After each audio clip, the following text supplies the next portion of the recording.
que nos acompanham neste canal de reflexão bíblica São Jerônimo. Sejam todos bem-vindos e bem-vindas neste dia 23 de novembro, sábado da 33ª semana do Tempo Comum. Hoje nós queremos refletir um pouquinho a partir do texto que a primeira leitura nos propõe, a saber, a leitura do livro do Apocalipse, no capítulo 11, versículos 4 a 12. Antes de mais nada, é importante compreender que o livro do Apocalipse é um livro, entre aspas, decodificado, que tem uma linguagem própria, uma linguagem simbólica, e que nós precisamos adentrar no mundo do texto para compreendê-lo melhor. E sem dúvidas, o pior tipo de leitura que se pode fazer do Apocalipse é uma leitura fundamentalista ao pé da letra. Por isso que nós precisamos sempre nos aproximar com muito cuidado, de um modo especial, do livro do Apocalipse, para que nós possamos compreender melhor a mensagem que o autor sagrado quer nos apresentar. Olhando para esse texto especificamente, nos é dito sobre duas testemunhas que profetizarão, que serão perseguidas e exterminadas e depois ressuscitarão. Antes de mais nada, é importante recobrar que essas duas testemunhas são apresentadas como duas oliveiras ou dois candelabros que estão diante do Senhor. A imagem da oliveira parece trazer aquilo que foi apresentado lá no livro de Zacarias. De um modo especial, no capítulo 4, é apresentada duas oliveiras como imagem de Josué e de Zorobabel. Um que era responsável pelo poder, diríamos, espiritual ou religioso, e outro que era responsável pelo poder civil ou temporal.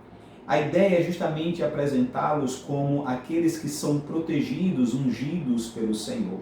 A partir dessa imagem se traz também duas outras figuras que, nesse texto, são apresentados ou pintados com as cores de Elias e de Moisés, como é apresentado no versículo 6.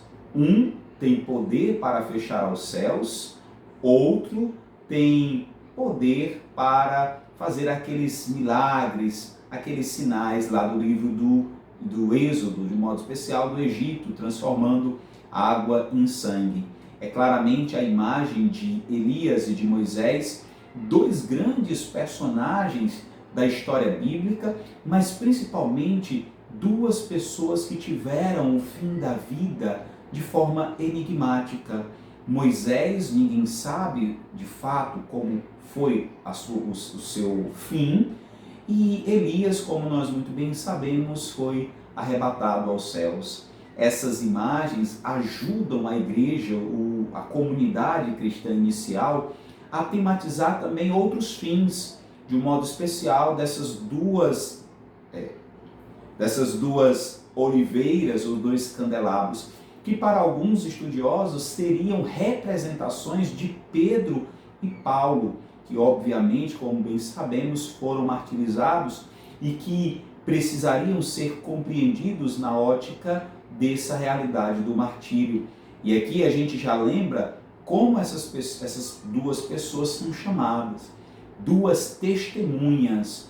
O elemento do testemunho evoca claramente a martiria, aquele que é capaz de dar o próprio sangue em favor da fé ou por causa da fé. Seja como for, esses dois personagens são, antes de mais nada, perseguidos. Nos traz o texto bíblico a afirmação de que perseguirão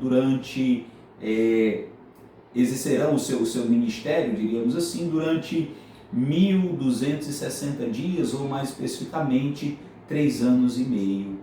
Esse tempo de 3 anos e meio, desde o período do profeta Daniel, no capítulo 7, versículo 25, é apresentado como um tempo característico da perseguição.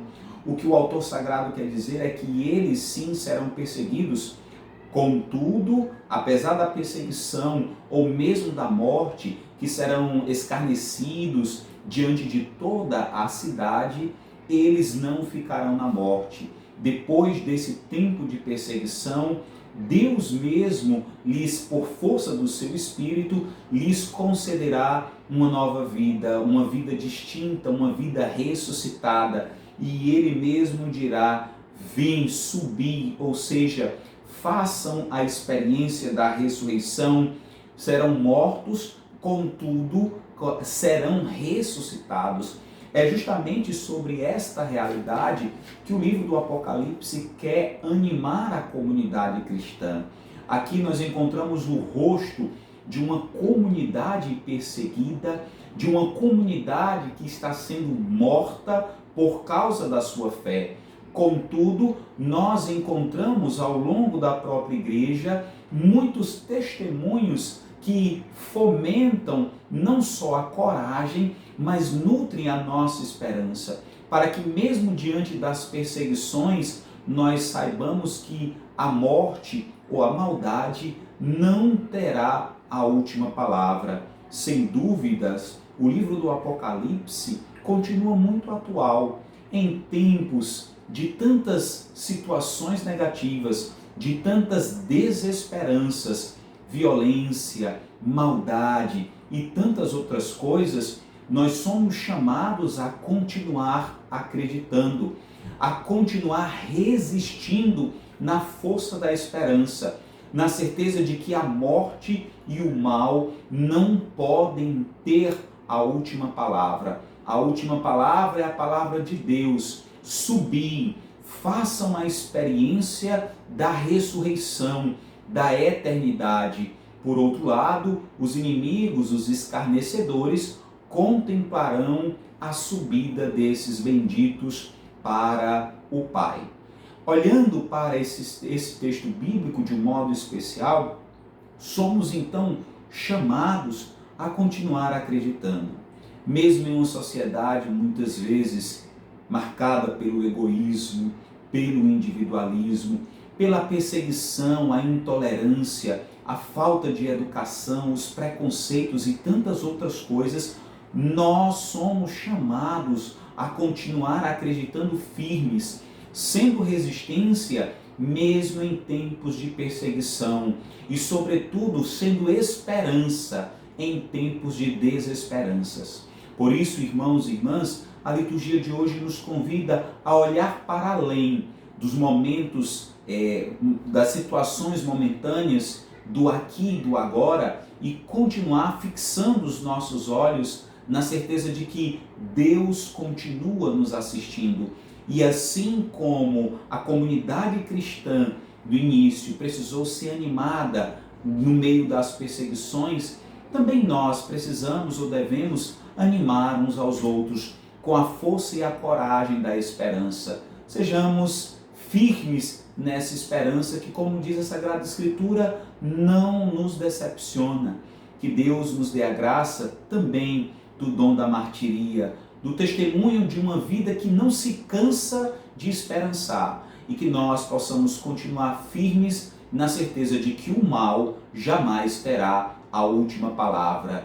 Cristo, que vive e reina, é Ele quem é o Alfa e o Ômega, o princípio e o fim.